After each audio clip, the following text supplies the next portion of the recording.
Unidade de mobilização nacional pela anistia tem o seu nome gravado em ouro bordado na luta pela democracia. Mãos unidas, peito forte, a vitória é nosso norte, na defesa do nosso amado chão. Passo firme e altaneiro, João Cândido Marinheiro, patrono do nosso pavilhão. Passo firme e altaneiro, João Cândido Marinheiro, patrono do nosso pavilhão. Saudade, Dona Zelanja. Nome: João Gomes Barroso Neto. Nasci em Salvador, Bahia, em 22/6/43. 22/43. Então, hoje você está com 72 anos, caminhando para 73 em junho próximo. E sabendo que você foi militar da Marinha, qual a sua atividade, a atividade que você exercia antes de ingressar na Marinha? Bom, como todos nós aprendizes de marinheiro, na época, nós entrávamos na escola de aprendiz numa idade quase que de adolescente, muito jovem ainda, né? Eu deveria ter naquela época em torno de 17, né? 16, 17 anos, aproximadamente, tá certo? E estava estudando, né?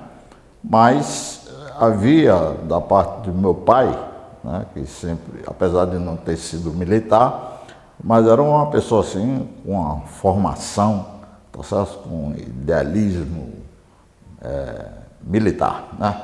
Tanto que ele sabia muito bem todas as histórias de revoluções que o Brasil passou, etc., as guerras, essa coisa toda, sempre passava para a gente com muito orgulho, etc., de modo que ele incentivou, tá certo, para que eu entrasse na Marinha. Já do outro lado, minha mãe já não era muito católica com isso, né? Porque amor de mãe, todos nós conhecemos, ela nunca quer ver o filho longe, quer sempre que o filho esteja próximo dela para que ela possa, na verdade, demonstrar o seu carinho e conviver com ele, né? A coisa de mãe, né? Então, mas sabe como é que é? Eu também tinha que, na verdade, decidir a minha vida de futuro, né? De futuro, por isso fiz a tentativa, tá certo, de ingressar na Marinha, me submeti aos testes, né? As provas que eram necessárias, né? As provas físicas e as provas de conhecimento, e consegui entrar na escola de aprendiz de marinheiro, tá certo, lá de Salvador, Bahia, que hoje já não existe mais, né? Acabou a escola lá. Isso em 1960, 59 para 60, eu entrei na escola de aprendiz de marinheiro, certo? Sim, e você, antes de ingressar na escola de aprendiz marinheiro, você só estudava? Praticamente eu só estudei. O meu pai era mecânico, tá certo? Tinha uma oficina e algumas vezes ele me levava lá para a oficina para eu conhecer alguma coisa, dar algum tipo de ajuda, etc. Mas Do ponto de vista assim, profissional, de ter tido uma atividade, né? Pelo menos ter trabalhado como aprendiz, né? Em alguma arte, na verdade, efetivamente, isso não aconteceu, né? Sempre eu estive voltado mais para a formação, né? Na escola, né? Escola primária, ginásio, essa coisa toda, e depois, então, veio a Marinha, né? Eu ingressei na Marinha e fiz o curso de aprendiz de marinheiro, né? Após concluído o curso ao juramento de bandeira, né?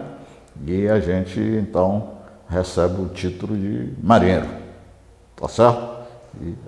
Então, quer dizer, sabemos que há um exame de seleção para ingressar na escola de aprendiz marinheiro, e dentro daquele exame de seleção, o aprendiz, ele, dentro da sua colocação, ele adquire um número. Exato. De aprendiz, e ao jurar bandeira, ele já como militar oficialmente, ele também adquire um outro número de acordo com a sua colocação na escola durante o curso. Qual era o seu número de aprendiz e qual o número do seu NIP que prevalece durante todo o tempo de você como militar? O número de aprendiz eu não me lembro assim qual foi, tá certo? Agora, o número final meu, encerramento do curso, o meu número foi 197. 197. Era uma turma de 300 e pouco, eu fui o 197, tá certo? Então seria o que? A Bahia terminou o curso quando? Eu terminei o curso, sou 61, Praça de 61. Então turma Chale da Bahia. 0197 ponto... 61, antigamente era 61, né, que era o ano que você usou, ponto 2, quer dizer, oriundo do 2º Distrito Naval, 197.3, quer dizer, oriundo de escola, né? Agora tiraram o 3, foi substituído por 38, tá. Final. Agora, aqui. A sua origem militar, por exemplo, nós queríamos que você resumidamente, você nos explicasse, vou colocar isso para você, por exemplo, qual foi a sua especialidade, o que você cursou, até quando a sua passagem dentro da Marinha, por organizações militares, como nós chamamos, servindo em terra, ou a bordo em navios. Certo. Então, um resumo dessa sua atividade na Marinha. Na Marinha. Concluído o curso, que se deu em 1961, por isso nós somos Praça de 61. Na verdade, o curso terminou em 60, mas a gente veio jurar bandeira em fevereiro de 61, tá certo? Aí já estava na hora de começar a nova turma, tá certo? E por isso a gente foi distribuído, porque ainda não tinha um cronograma determinando o momento que nós iríamos viajar para o Rio de Janeiro, como normalmente acontece. Então, a minha turma foi distribuída entre os órgãos de marinha lá em Salvador, na Bahia. No meu caso, eu fui para a Base Naval de Aratu. Essa base, na época, estava sendo construída ainda, tá certo? Aí fiquei lá até o momento que chegou o navio, acho que foi Barroso Pereira, se não me falha a memória, que aí toda a turma embarcou no Barroso Pereira com destino ao Rio de Janeiro. Chegando aqui no Rio de Janeiro, eu fui inicialmente designado para o quartel de marinheiro, onde fiquei pouco tempo lá. De lá eu vim para o porta-aviões Minas Gerais, tá certo? Então fiquei no porta-aviões Minas Gerais até final de 63 e início de 64, quando saí para cursar no Centro de Instrução Almirante Cox, famoso CAW, tá certo? Fazer o curso de eletricidade, tá certo? Esse curso eu fiquei há poucos meses da sua conclusão, né? Eu deveria concluir o curso logo no início de 65. Aí, quando foi entre novembro e dezembro de 64, eu fui desligado do curso e encaminhado para o quartel de marinheiro, onde ficamos lá, praticamente como se nós estivéssemos confinados ali dentro, sujeito às ordens dos oficiais de lá, para a gente fazer faxina, capinar, não sei o quê, até o momento que nós fomos licenciados ex officio. Antes, porém, eu me submeti também a responder o inquérito policial militar, tá certo? Eu fui responder lá no 1º Distrito Naval, tá certo? Porém, não fui indiciado, tá certo? Por uma questão de sorte, tanto eu como muitos outros também não foram. Isso dependia muito do oficial que estava naturalmente inquirindo a gente, né? E alguns eram mais condescendentes, talvez por questão de formação política, etc., ou reconhecia por certo os nossos direitos, etc. E aí, como se diz na gíria, aliviava um pouco a barra, né? Por isso, eu, tá certo, não fui indiciado. Consequentemente, eu fui para o quartel de marinheiro, tá certo, e fui licenciado ex officio, tá certo? Você, no porta-aviões, você chegou a conhecer o nosso entrevistado antes de você, o Zé Pinheiro Guimarães? Conheci. Chegou a conhecer o nosso presidente atual da UMINA, o Vanderlei, o Vladimir, outras pessoas que tiveram sua trajetória também através assim, junto à MFNB? Não tenho dúvida. Veja só, eu possivelmente conheci todos, né? Alguns com alguma particularidade, como é o caso de José Guimarães, do Pinheiro, tá certo? Porque ele tinha uma relação de amizade com a atual esposa dele, a qual eu já o conhecia, primeiro do que ele, né? Lá na Bahia, por questões familiares, tá certo? A gente já tinha uma certa relação. E outros, tá certo? A gente, como você sabe, né? Havia dentro de um navio como o porta-aviões, um navio imenso, que tinha mais de 1.200, tá certo? A tripulação era de mais de 1.200, as diversas divisões, tá certo? Então, você às vezes não tinha aproximação com todos, né? Uma da divisão de eletricidade, outra CI, outra MR, e ia por aí afora. Então, a gente não tinha, mas todos que serviram nessa mesma época que eu servi, que eu entrei no porta-aviões em 61 e saí praticamente em 64, quem esteve lá, tá certo? Naturalmente, eu tive a oportunidade de conhecê-lo, tá certo? Tanto os que estão aí hoje, como muitos outros que fizeram suas carreiras e continuaram na Marinha. Em função disso, você chegando na Marinha, já como grumete, em 61, já tinha um pré-movimento para os marinheiros se organizar e foi fundada a associação em 1962. Aí pergunta-se, qual foi a sua participação e o que você representou, o que você acha que representou para os marinheiros a criação da Associação dos Marinheiros Navais do Brasil?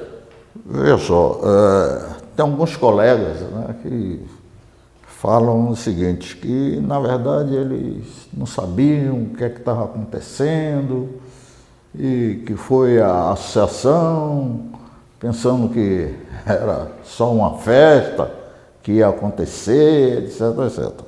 Eu lhe confesso o seguinte, apesar da minha pouca idade, tá certo? Mas eu, mesmo antes de entrar na Marinha, meu pai era uma pessoa assim, com envolvimento nas áreas sociais, tá certo? Muito grande lá em Salvador. Ele foi presidente do Centro Automobilista do Estado da Bahia, que nessa época ainda não existiam os sindicatos, mas essa associação tinha, né, como objetivo de defender os motoristas, etc, etc.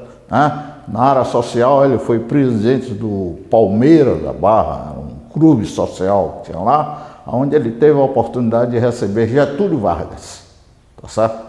Getúlio Vargas era governador da Bahia, Régis Pacheco. Getúlio Vargas mandou uma mensagem dizendo que ia passar o São João na Bahia e que ele gostaria de ir a clubes frequentados por trabalhadores, clubes proletários. E o Palmeiras da Barra, coincidentemente na época era o meu pai, o presidente, tá certo? Foi indicado para receber Getúlio Vargas. E meu pai recebeu. Então, essas andanças, tá certo? Essa performance de meu pai me levou a sempre ser uma pessoa com um compromisso social, interessado nas coisas que estavam acontecendo. Então, realmente, eu me juntava às pessoas que tinham, na verdade, essa mesma linha de comportamento, que estavam interessados a discutir o problema da época. Havia, na época, tá certo? Me lembro muito bem, por exemplo, a bordo do posto de aviões, um dia que tinha um programa que havia um debate entre Carlos Lacerda, acho que um dia era Carlos Lacerda, outro dia era Brizola, tá certo? E eu fazia questão de acompanhar esse debate, eu e alguns que estavam lá dentro, tá certo? Para conhecer melhor, né, qual a tendência que nós deveríamos tomar, quem na verdade estava buscando os interesses populares, etc, etc, etc.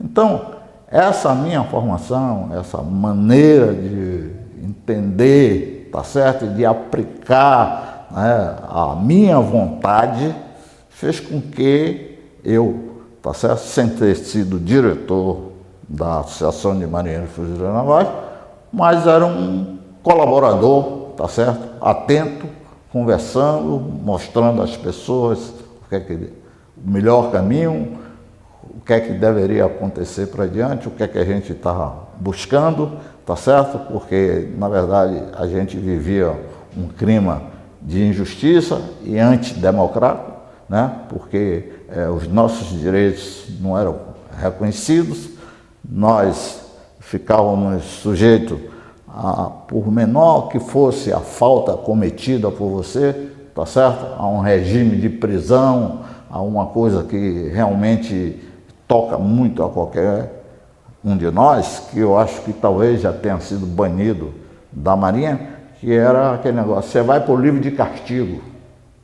Pô, livro de castigo, uma coisa que menosprezava, que tocava muito a gente e que não era possível que... Eu digo que a minha turma e outras foi turma que, na verdade, uma geração de jovens que se juntou, né, àquela velha guarda que tinha na cabeça o objetivo de fazer essa mudança e a gente deu essa grande contribuição para isso, certo? De modo que essa... Então, Barroso, a pergunta é, você esteve no Sindicato dos Metalúrgicos, participou daquela assembleia e o que lhe chamou mais atenção naquela assembleia? Qual o ato ou qual as ações assim que te chamou mais atenção? Veja só, aquela assembleia é uma coisa que marcou e ficará marcada na minha vida, tá certo? Uma coisa assim muito forte, né? Que nos levou a grandes emoções, tá certo? Porque vários atos ali, tá, ficaram na verdade, né?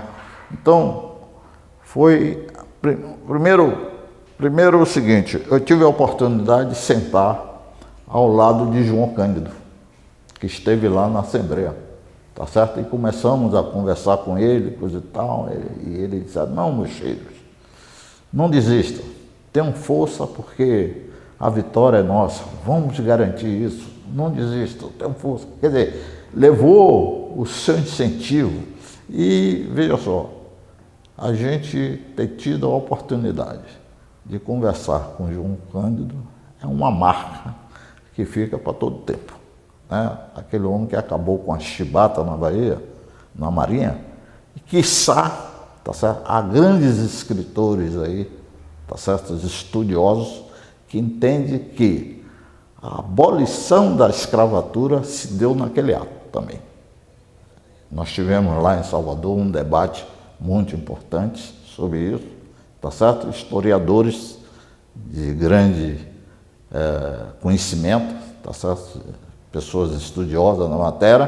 Por sinal, essa pessoa que eu me refiro aqui agora, até faleceu, mas o pai dele foi da Marinha, tá certo? Foi da Marinha. E ele considera que finalmente a abolição da escravatura se deu exatamente com a revolta da chibata.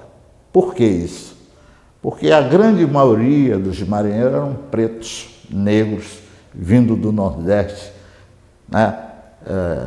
Pessoas sem grandes conhecimentos, pessoas sem recursos financeiros, etc., etc., eram jogados lá no navio e era a verdadeira escravidão, tá certo? Sujeito a tomar porrada, como tomavam, etc., etc. E só a partir desse momento, quer dizer, a abolição veio, a escravatura, mas continuava a chibata na Marinha, sobretudo nos marinheiros negros, tá certo? E foi aí que realmente acabou, tá certo? Então, esse foi um fato, né, importante. O outro fato foi a decisão da Assembleia, né, quando resolveu ficar, foram colocadas várias propostas, e uma delas foi a Assembleia Permanente, até que os marinheiros que foram presos, né, por determinação do atual comandante da Marinha, tá certo, fossem soltos. Aí nós seríamos liberados. Aí ficamos em Assembleia Permanente lá dentro, etc. E finalmente veio a decisão da Marinha em nos retirar de lá, certo? À força, né? De qualquer forma, e para isso mandou para lá um pelotão, tá certo? Armado, como se diz na gíria, até os dentes, né? E com ordem. Para você ter ideia da missão, o comandante era um almirante, o almirante Sinai, ele que comandou aquele negócio, para nos tirar de lá de qualquer jeito. E aí é uma situação que a gente não pode negar, alguém esconde esse troço, mas para a gente contar a verdadeira história, a gente não pode esconder, tem que dizer. Aí eu me lembro que Anselmo disse assim: pega os alto-falantes e coloque por lá de fora para que a tropa possa nos ouvir, tá certo? E aí ele faz um discurso, tá certo? E no final ele diz: companheiro que estão aí do lado de fora, a luta que estamos travando é nossa, depõe as armas e entre. E isso foi realmente algo que nos arrepia, né? E aí o almirante saiu catando as armas, tá certo? Jogando em cima do caminhão, com os sargentos que ficaram, né? E os fuzileiros navais engrossaram, tá certo? Aquela altura a Assembleia. Então são fatos realmente muito históricos que são escondidos muitas vezes, os grandes historiadores não passam isso para conhecimento, tá certo?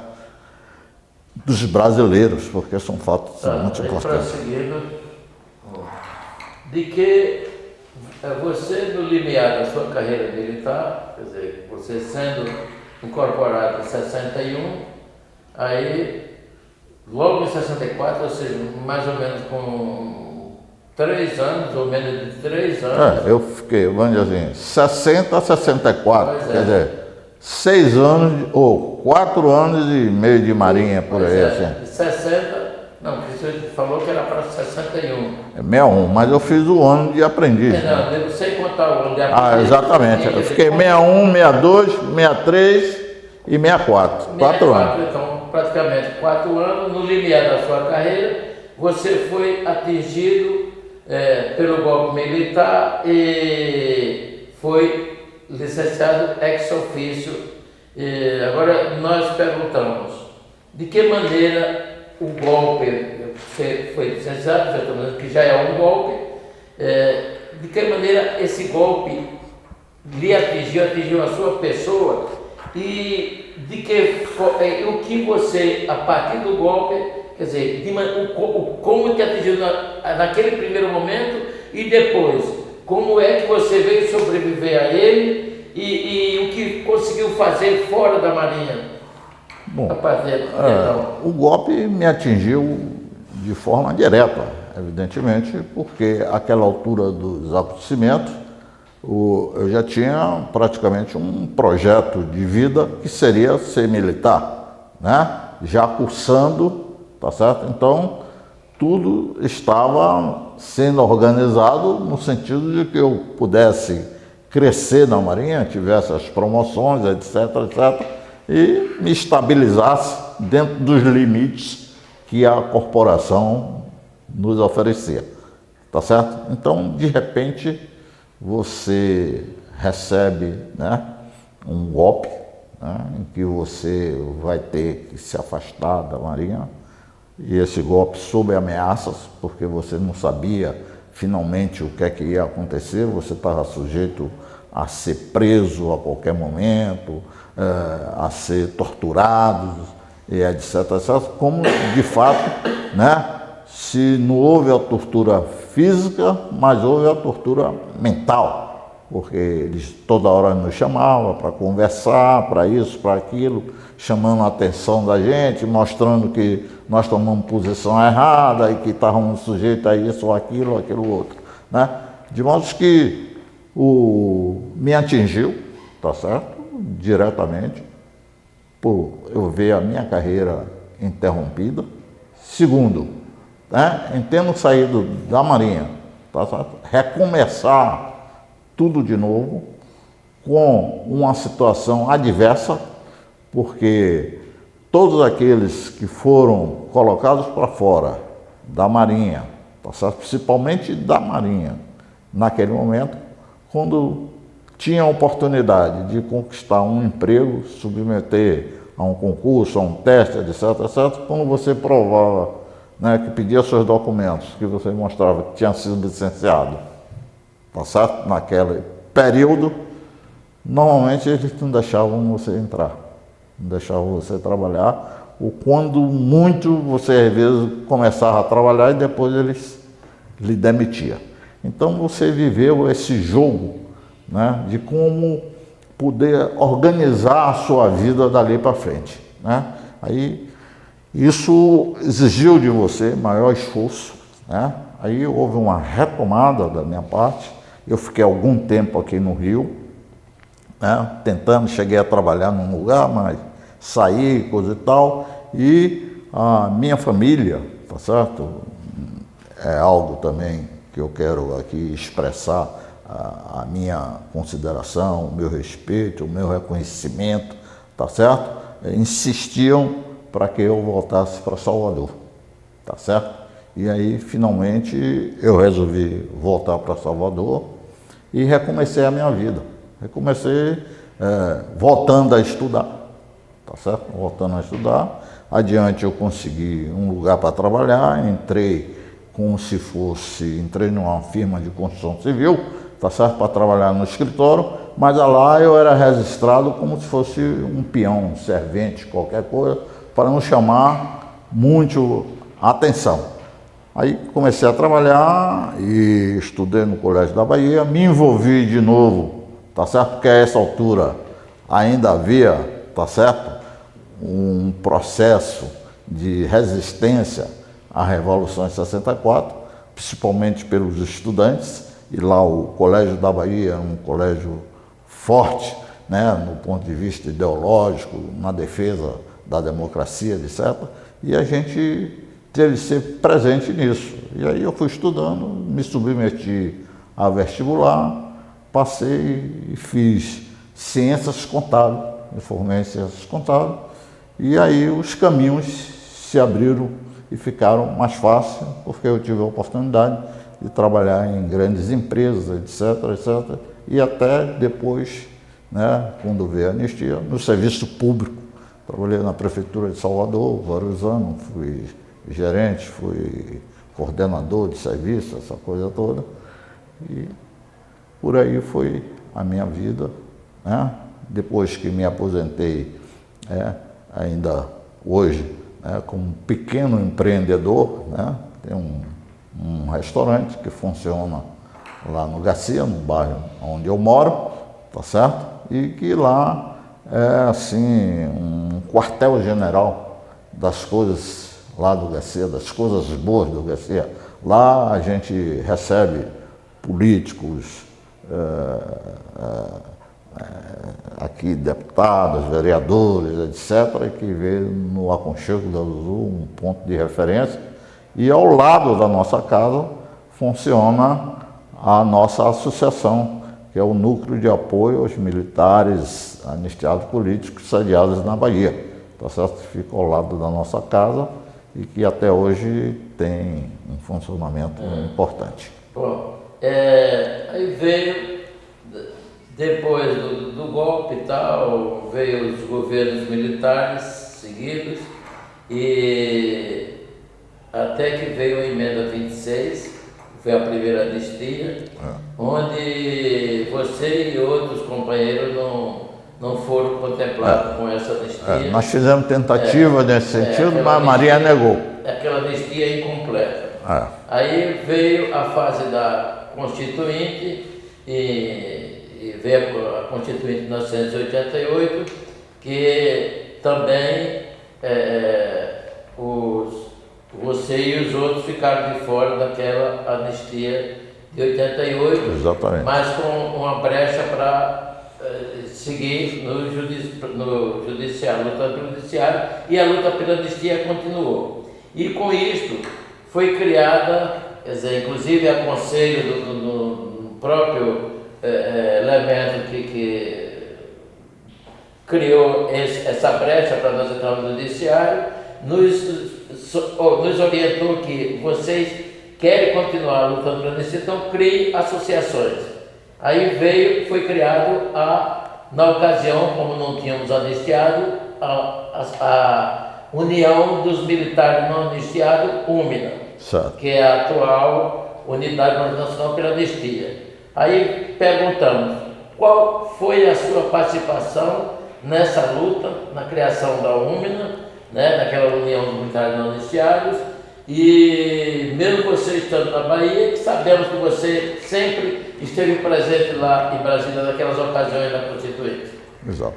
Veja só, embora eu estivesse na Bahia, mas a gente procurou acompanhar para e passo, né, as coisas que estavam acontecendo, né? Como já disse, eu sempre fui uma pessoa voltada aos acontecimentos políticos, né? O que está acontecendo, o que não está.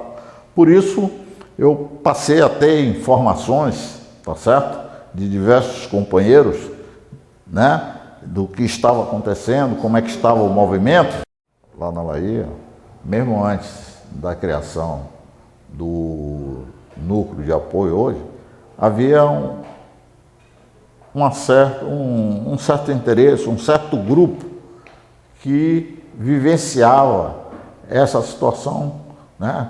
O grupo que era coordenado por Carlos Alberto, que você já deve ter ouvido falar nessa pessoa, e que de vez em quando a gente, tá certo, ia às reuniões que estavam sendo feitas lá e recebíamos as informações do que estava.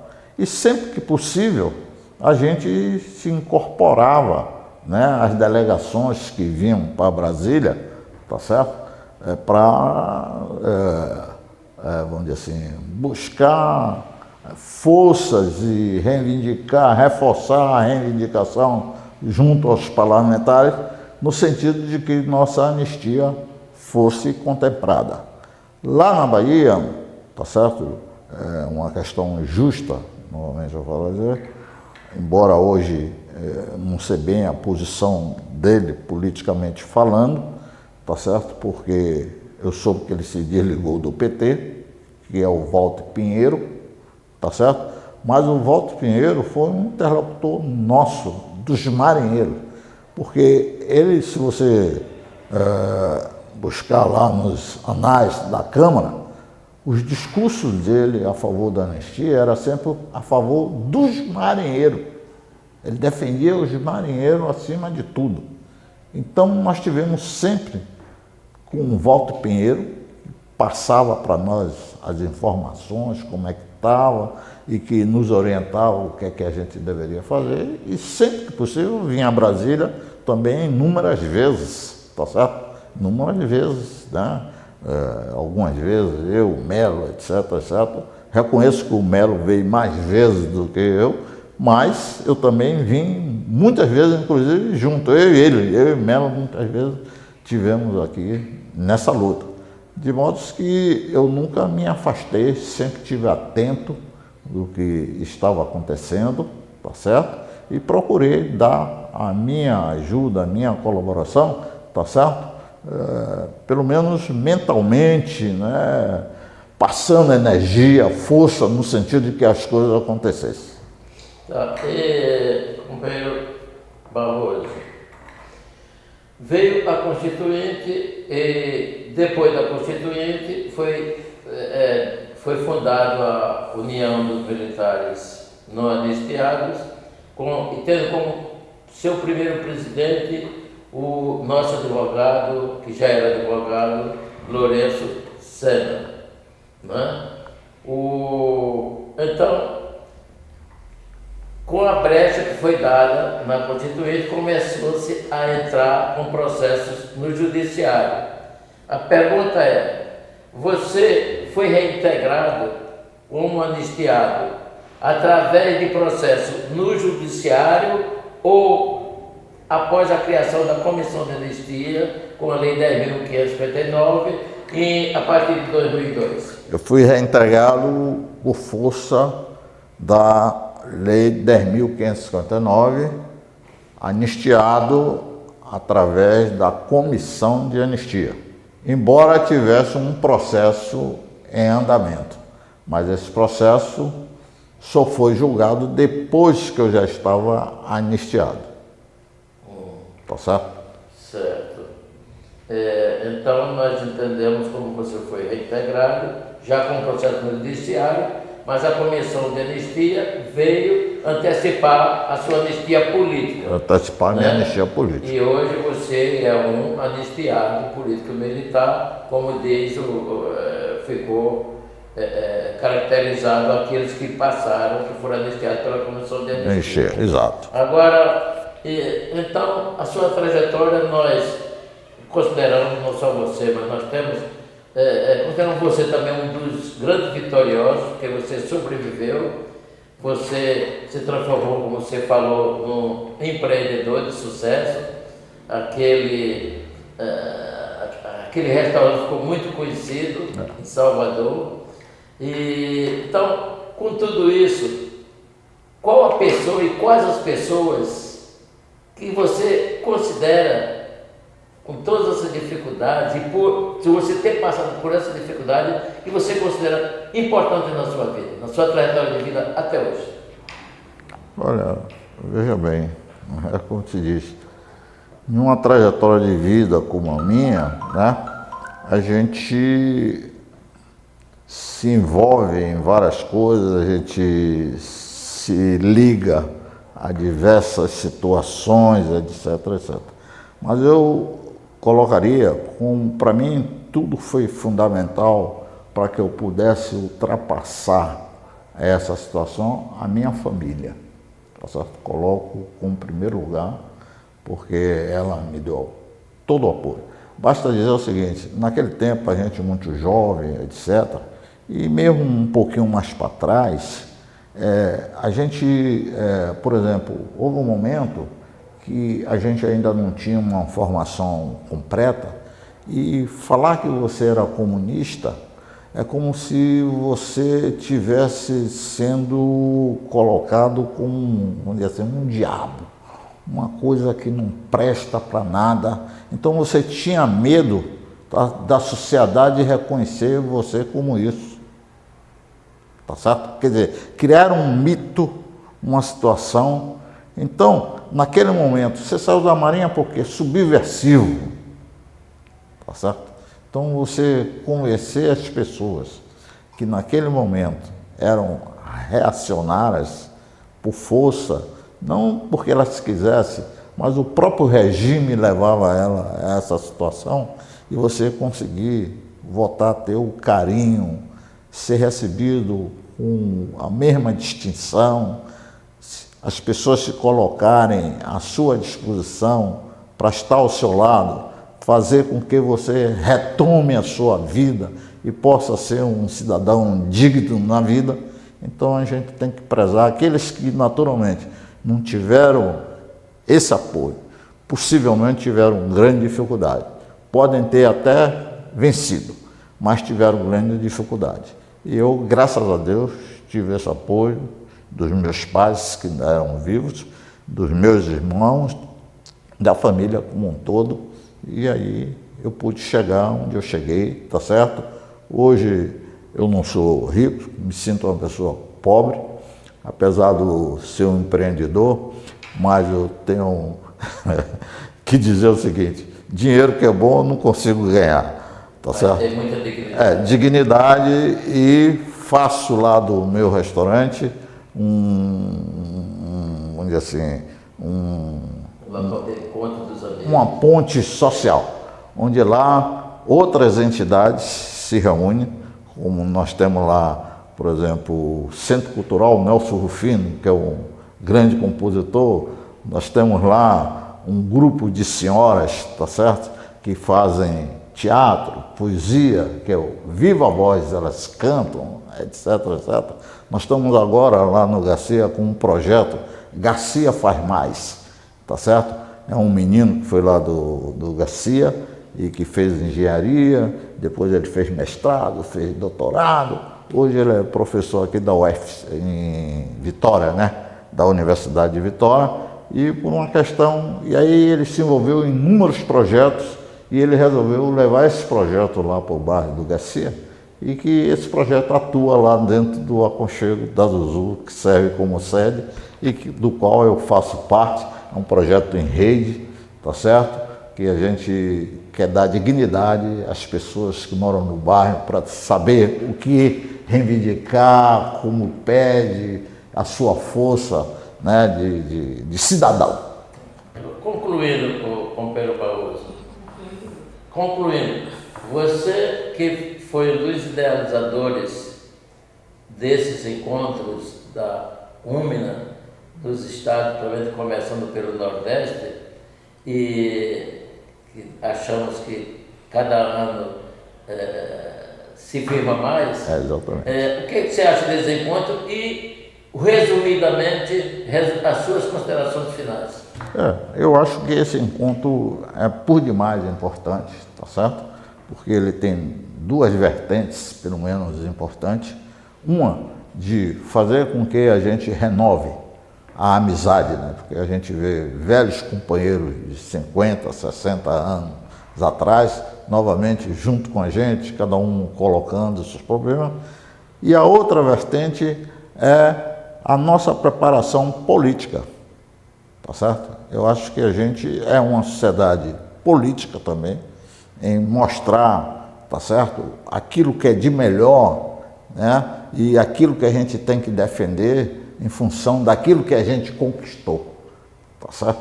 Que a gente conquistou. Então, todo mundo tem seu direito de achar isso, aquilo, que está errado, etc, etc. Tudo bem. A gente tem que dar essa liberdade, que a democracia é assim, para que todos possam falar. Mas a gente tem que ter uma linha. Qual é a nossa linha? Em defesa de quê? Por onde nós começamos? O que foi que aconteceu? as elites sempre teve contra a gente. Você vê, começa na revolta da Chibata, depois a Marinha sempre foi uma corporação elitizada, tá certo? Foi muito difícil entrar preto na Marinha oficial. Foi muito difícil. Agora já tem, mas foi muito difícil, tá certo? Então, a gente tem que caminhar no sentido da defesa e do fortalecimento daqueles que defendem essa linha e não daqueles que estão do outro lado. Barroso, obrigado, você foi brilhante. Passos firmes, altaneiro, João Cândido Marinheiro.